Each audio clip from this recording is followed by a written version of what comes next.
Welcome to Giant Monster Week 2, where we will be reviewing giant monster movies every day this week leading up to the release of Godzilla. Our first review this week is going to be the American classic from 1933, King Kong. I feel as I don't have to explain much about this one because it is such a classic and it still holds up after being released over 80 years ago. Back when it was made, sound movies weren't a common thing yet, plus this movie used a groundbreaking approach for its time. What I find amazing is that it's still an easy watch today, having a short runtime while other King Kong movies have almost twice the runtime. It's a quick moving plot which keeps it entertaining. The thing everyone always talks about with this movie is the special effects. They were groundbreaking for the 1930s, leaps and bounds ahead of their time. It's fun to watch the movie today because you can tell how they did some of the shots, admiring how clever they were back then, and seeing some shots and you still wonder how they pulled them off. Of course there is stop motion, but there's also film composites, film-on-film projection, full-size monster parts, miniatures, a great musical score, and tons more effects too numerous to name. Every special effects shot in this film is just so fun to look at.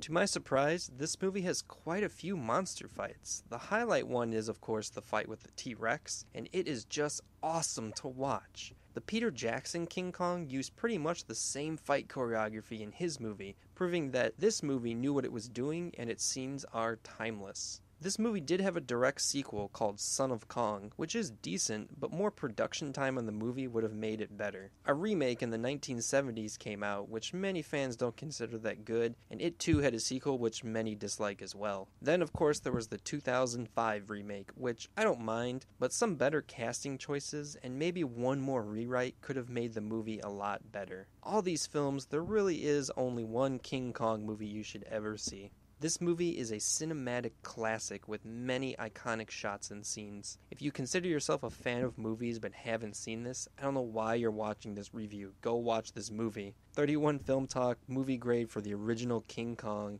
We're going to go with a solid A.